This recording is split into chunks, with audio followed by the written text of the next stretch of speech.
நம்பிக்கை நம்பிக்கை நம்பிக்கை நம்பிக்கை இல்லாமல் நாளை இல்லை. ஆமா, நீங்க பயப்படுறத பார்த்தா வேற ஏதோ வெடிக்க போற மாதிரிலாம் தெரியுது. அதெல்லாம் ஒண்ணும் இல்ல, நீ கிளம்பு. எனக்கு என்னமோ சந்தேகமா இருக்கு. அம்மா, 2-3 பொண்ணுங்களை பத்தி வச்சிருக்கேன், என்கிட்ட மட்டும் விஷயத்தை சொல்லிருங்கம்மா. சரி, இன்னும் கொஞ்ச நேரம் தான் இருக்கு. நந்தினியை கொல்ற எம கூட வடிவத்துல இருக்கிற பொக்கையில இருக்கு.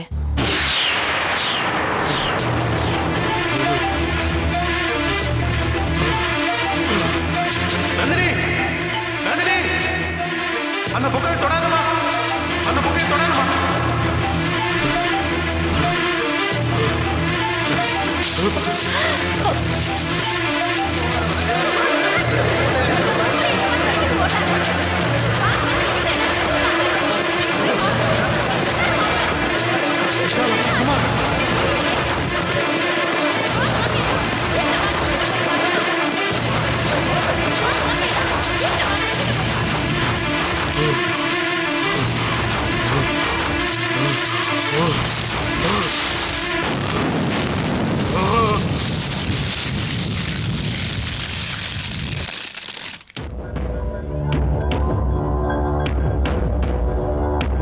நந்தினியை எப்படியும் க்ளோஸ் பண்ணிடணும்னு எவ்வளவு செலவு பண்ணியிருக்கேன், எல்லாம் வேஸ்டா போயிடுச்சு. சிந்தாமணிமா, அந்த நந்தினியோட கதியை அவ விதி நிர்ணயிக்குது. அவ விதி ஸ்ட்ராங்கா இருக்க, அதுக்கு நம்ம என்ன பண்ண முடியும்? நீங்க வச்ச பாம் ஸ்ட்ராங்கா இல்லைன்னு சொல்லுங்க. 1000 செலவு பண்ணியிருக்கேன். அம்மா, வெச்ச பாமெல்லாம் வெடிக்காது, அப்படியே வெடிச்சுச்சுன்னு வைங்க, நாடு தாங்காது. நாடு தாங்குதோ இல்லையோ, இப்படியே செலவு பண்ணா நான் தாங்க மாட்டேன். கொஞ்சம் பொறுத்துக்கங்க. உங்க பரம எதிரி நந்தினி அழிக்கிறதுக்கு நான் ஒரு மாஸ்டர் பிளான் தயார் பண்ணிக்கிட்டு இருக்கேன். திட்டம் என்ன நல்லதான் போடுறீங்க, ஆனா அது நடைமுறைக்கு வரும்போதுதான் நடக்காம போயிடுது. எந்த நந்தினி தலை தூக்க முடியாம போகணும்னு நினைச்சேனோ அதே நந்தினிக்கு நான் மேடையில மாலை போடுற மாதிரி ஆயிடுச்சு. ஒரு காலத்துல ஏன் கால விழுந்து கிடந்தவாவ. அவளை உருவாக்குனதே நீங்க தான்மா. முதல்லயே அவளை கட் பண்ணிருக்கணும், அப்ப விட்டீங்க. சரி, அட்லீஸ்ட் உங்க பையனை கன்வின்ஸ் பண்ணி அவ கழுத்துல ஒரு தாலியை கட்டி உங்க வீட்லயே ஒரு மூலையில அடக்கி உட்கார வச்சிருக்கணும், அத்தையும் விட்டீங்க. அவளை ஏன் மருமகளை ஆக்கி இருக்கணுமா? அவ்வளவுதான். அந்த நிமிஷமே நான் தொலைஞ்சிருப்பேன். அவ மட்டும் என் மருமகளா வந்திருந்தான்னா முதல்ல என்ன வீட்டை விட்டு துரத்தி இருப்பா. அவளுக்கு வாய் ஜாஸ்தி. நந்தினிக்கு ஜெயந்தி எவ்வளவோ பரவாயில்ல. நான் எவ்வளவு பேசினாலும் அவ எதிர்த்தே பேச மாட்டா. இப்ப கொஞ்ச நாளா தான் அவளுக்கு வாய் நீளுது. சார், என்னடா நாராயணா, வர அவசரத்தை பார்த்தா அது முக்கியமான செய்தி கொண்டு வந்திருக்க போல இருக்கு. ஆமாம் சார், தனக்கு நடந்த பாராட்டு விழாவில் எப்படி குண்டு வெடிச்சது, யார் மூலமாக பாம் வந்ததுன்னு விசாரிச்சுட்டு இருக்காங்களாம். சந்தேகப்படுறவங்களோட பேர் லிஸ்ட்லாம் தயாராகிட்டு இருக்கான் சார். அந்த லிஸ்ட்டில் சிந்தாமணி அம்மாவோட பேரும் இருக்கான் சார். என் பேரும் இருக்கா? என் மேல எந்தவித சந்தேகம் வரக்கூடாதுன்னு தானே நானே இந்த விழாவுக்கு போய் கலந்துக்கிட்டேன். அம்மா, பொதுவாகவே பாம் வெடிச்ச இடத்துல யார் யார் இருந்தாங்க, வெடிச்ச நேரத்துக்கு ஜஸ்ட் பிஃபோரா யார் யார் எஸ்கேப் ஆனாங்கன்னு போலீஸ் ஒரு லிஸ்ட்டை போடுவாங்க. அந்த லிஸ்ட்ல இருக்கிற முதல் பேரு உங்களுது. ஆக உங்க பேர்ல போலீஸுக்கு சந்தேகம் வரும். என்ன கிருஷ்ண சார், உங்களை நம்பி தானே நான் அந்த வேலையில ஈடுபட்டேன். இப்ப நீங்களே இப்படி பேசினா எப்படி? கவலைப்படாதீங்கம்மா, போலீஸோட சந்தேக பார்வை உங்க மேல திரும்புறதுக்கு முன்னாடி கேஸை நான் திசை திருப்பி விட்டுறேன். எப்படி? அந்த ஃபங்க்ஷன்ல வெடிச்ச பாம் எதுல இருந்துச்சு? ஃப்ளவர் பொக்கேல. அந்த பொக்கே யார் தயார் பண்ணாங்க? என் மருமக ஜெயந்தி. அங்கதான் பாயிண்ட பிடிச்சான் கிருஷ்ணா. ஏமா, ஜெயந்தியோட புருஷனை பங்கு போட்டுக்க வந்தவ தானே நந்தினி. எங்க நந்தினி தம் புருஷனை தட்டிக்கிட்டு போயிட்டா அவ வாழ்க்கை சூன்யம் ஆயிடுமோன்னு பயந்தா ஜெயந்தி. ஆனா ஜெயந்தி அப்படி பயப்படலையே. நம்ம கதைப்படி பயப்பட்டா. அப்படிதான் நம்ம வச்சுக்கணும். அந்த பயத்தோட விளைவு நந்தினியை தீர்த்துக்கிட்ட சமயம் பார்த்துக்கிட்டு இருந்தா. நல்ல சந்தர்ப்பம் வந்துச்சு. தான் தயார் பண்ண பொக்கேக்குள்ள ஸ்பெஷல் பாமை வச்சு அனுப்பிச்சிட்டா. கேட்க நல்லதா இருக்கு, ஆனா இத போலீஸ் நம்புமா? போலீஸை நம்ப வைக்க வேண்டியது தானமா என் வேலை. போலீஸோட சந்தேக பார்வை ஜெயந்தி பக்கம் திரும்பிட்டா நீங்க தப்பிச்சிடலாம். இத உடனே செய்யணும். இப்ப நான் என்ன செய்யணும்னு சொல்லுங்க. பாராட்டு விழா நடத்தின அசோசியேஷனுக்கு முதல்ல போனை போடுங்க. உங்களுக்கு ஜெயந்தி பேர்ல இருக்கிற சந்தேகத்தை வாழைப்பழத்துல ஊசி ஏத்துற மாதிரி அவுத்து விடுங்க. போலீஸ்ல கம்ப்ளைண்ட் கொடுக்கணும்னு வற்புறுத்துங்க. ஆட்டோமேட்டிக்கா எல்லாம் நடந்துரும்.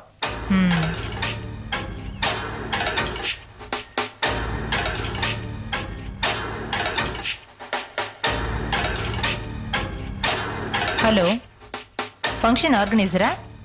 நான் சிந்தாமணி பேசுகிறேன். ஃபங்க்ஷனை ரொம்ப நல்லா ஆர்கனைஸ் பண்ணீங்க. ஆனால் இந்த பாம் விஷயந்தான் கொஞ்சம் சங்கடமாக முடிஞ்சு போயிடுச்சு.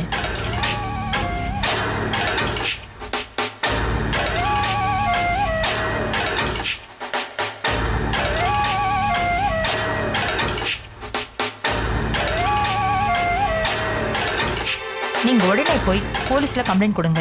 மற்றதெல்லாம் நான் பார்த்துக்கிறேன். ஓகே. இப்போ அடுத்த கட்ட நடவடிக்கை என்ன? முதல்ல இதை ஒழுங்கா முடிப்போம். மத்ததெல்லாம் போக போக புரிஞ்சுக்குவீங்க. வரேன்.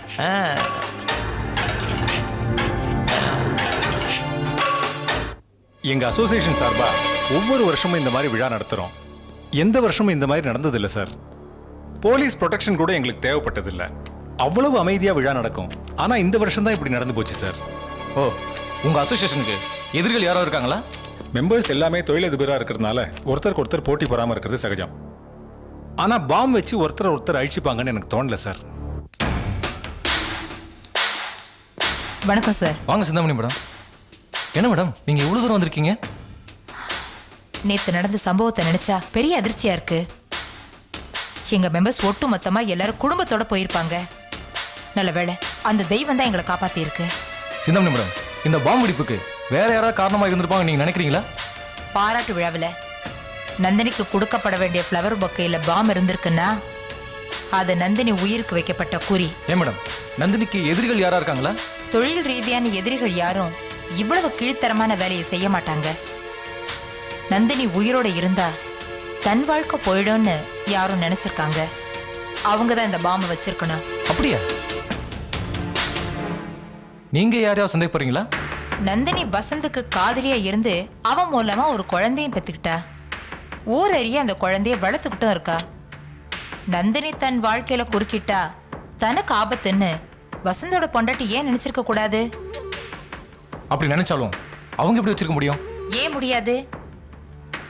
நந்தினிக்கு வந்த ஃப்ளவர் பொக்கையில தான் பாம் இருந்து வெடிச்சது. அதை அனுப்புனதே வசந்தோட மனைவி ஜெயந்தி தான். எப்படி சொல்றீங்க? ஆமா இன்ஸ்பெக்டர், ஜெயந்தி இப்போ ஃப்ளவர் பொக்கே ஷாப்ல தான் வேலை செய்யறா. அவ தான் அந்த பொக்கையை ஸ்பெஷலா தயார் பண்ணியிருக்கா. அது மட்டும் இல்ல, இந்த ஃபங்க்ஷனுக்கு பொக்கையை கொண்டு வந்ததும் ஜெயந்தி தான். விழா ஆரம்பிக்கிறதுக்கு முன்னாடி அவசர அவசரமா கிளம்பி போயிட்டா. மேடையில பாம்பு வெடிக்கும்னு அவளுக்கு முன்னாடியே தெரிஞ்சிருக்கும் போல இருக்கு. அதனால அவளை முக்கிய குற்றவாளியா எடுத்துக்கிட்டு விசாரணை பண்ணுங்க. நான் வரேன். Okay madam.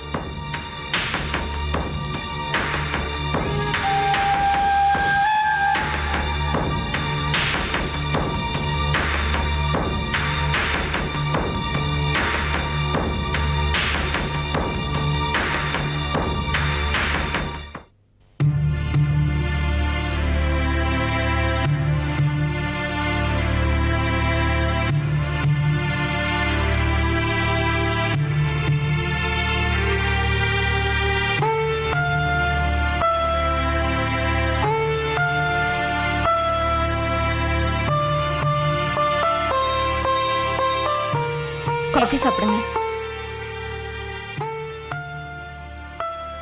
நடந்ததெல்லாம் மறந்துடுங்க. அதையே நினைச்சிட்டு இருந்தா மனசுல நிம்மதியே இருக்காது. நான் அவமானப்படுறத பத்தி கூட எனக்கு கவலை இல்லை ஜெயந்தி. ஆனா என்னால நீ இதெல்லாம் பார்க்க வேண்டியிருக்க. அதை நினைக்கும் போது தான் ரொம்ப கஷ்டமா இருக்கு. எனக்கு ஒன்றும் இல்லைங்க. நீங்க எவ்வளோ கௌரவமா வாழ்ந்தவர, எத்தனை பேருக்கு எவ்வளோ உதவிகள் செஞ்சிருக்கீங்க. உங்களை போய் நிக்க வச்சு அவமானப்படுத்திட்டாலே அதான் என் மனசுக்கு தாங்கல. அவ நல்லாவே இருக்க மாட்டா. ஜெயந்தி, இது வரைக்கும் நம்ம தெரிஞ்சு யாருக்கும் எந்த பாவமும் செஞ்சதில்லை. போட்டும் விடு. இனிமே நீங்க ஹோட்டல் வேலைக்கெல்லாம் போக வேண்டாம். நான் வேலைக்கு போறதே போதுங்க. நீங்க ஒரு நல்ல நிலைமைக்கு வர முயற்சி பண்ணுங்க.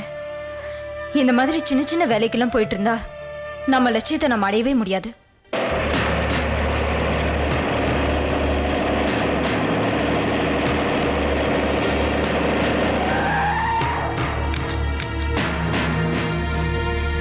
சரி ஜெயந்தி. சரி, போய் குளிச்சுட்டு வாங்க.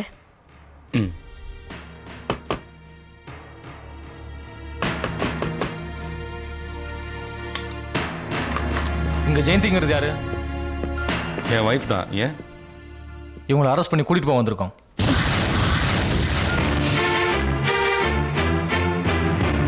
என்ன காரணம் இன்ஸ்பெக்டர்? நந்தினி மேடத்தில் நடந்த பாராட்டு விழாவில் குண்டு வச்சது தொடர்பா இவங்களை கைது பண்ண சொல்லி எங்களுக்கு ஆர்டர் வந்திருக்கு. அங்க குண்டு வெடிச்சதுக்கும் என் வைஃப்க்கும் என்ன சம்பந்தம்? ஃப்ளவர் பொக்கேல தான் பாம்பு இருந்திருக்கு.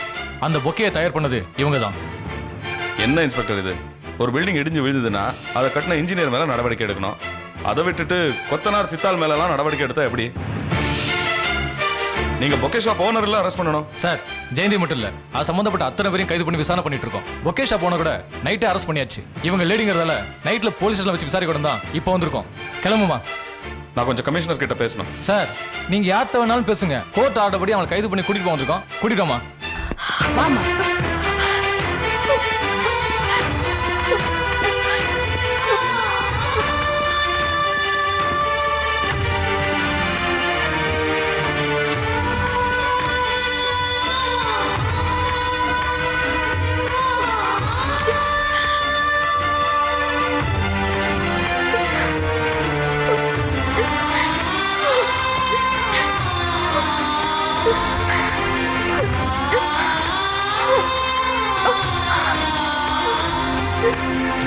ஜெயந்தி, நீ ஒன்றும் பயப்படாத, நான் பார்த்துக்கிறேன். எனக்கு பயமா இருக்குங்க.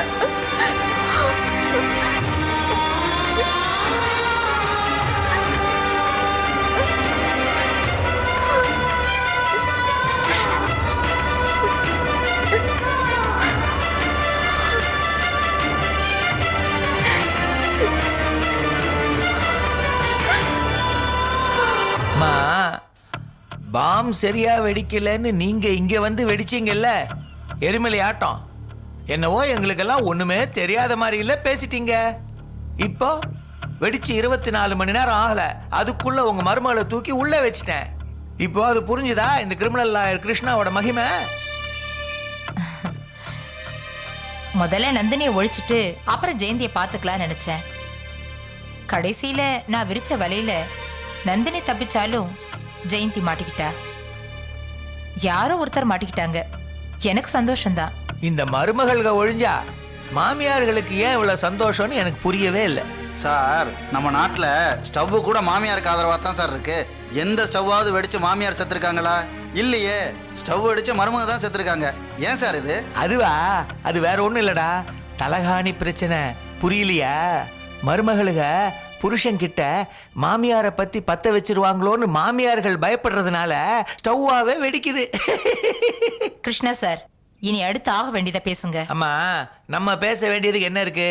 இனி கோர்ட்டு பார்த்துக்கும் என்ன, பார்த்தாச்சு.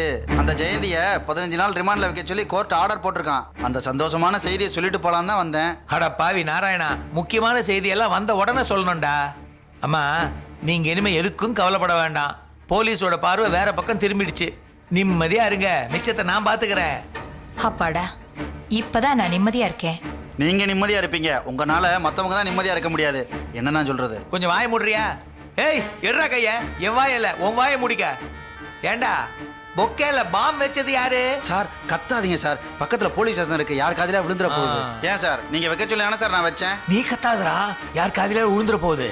டேய், கொஞ்ச நாளைக்கு நீ வெளியே தலை காட்டாம இருக்கிறதே நல்லது. சரி சார், அப்ப இனிமே ஹெல்மெட் போட்டு சுத்துறேன் சார். வேண்டாம், முக்காடு போட்டுக்கிட்டு சுத்து. நக்கல பாத்தீங்களாமா? பொங்கல் ரெடியா இருக்கும், போய் கொட்டிக்கோ.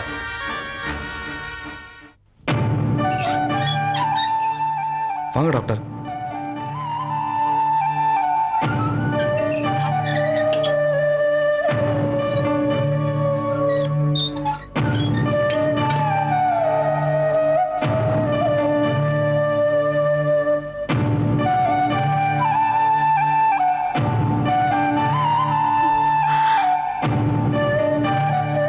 ஜெயந்தி, இந்த நிலைமையில நான் ஒண்ணு பார்க்கணும். எனக்கு ஒன்றும் வருத்தம் இல்லைங்க. உலகத்துல யாருக்குமே கெடுதல் செய்யாதவர் நீங்க. நீங்களே இங்க இருந்திருக்கீங்களே. நான் இங்க இருக்கணுங்கிறது விதினா அது யாரால மாத்த முடியும்? இது விதி இல்லம்மா, சதி. யாரோ விரிச்ச சதி வலையில நீ விழுந்துட்ட. உன்னை வெளியில கொண்டு வரதுக்கு எல்லா ஏற்பாடும் பண்ணிட்டு இருக்கோம். டாக்டர் தான் நமக்காக எல்லாரையும் போய் பார்த்துட்டு இருக்காங்க. எங்களால உங்களுக்கு எவ்வளவு சிரமம் டாக்டர். அதெல்லாம் ஒண்ணும் இல்லம்மா, உன் மேல தப்பு இல்லைன்னு எனக்கு தெரியும். உண்மை என்னைக்கும் ஜெயிக்கும். சீக்கிரமா உன்னை இங்கிருந்து கூட்டிட்டு போயிடுறோம். ஜாக்கிரதையா இருமா. சரி டாக்டர்.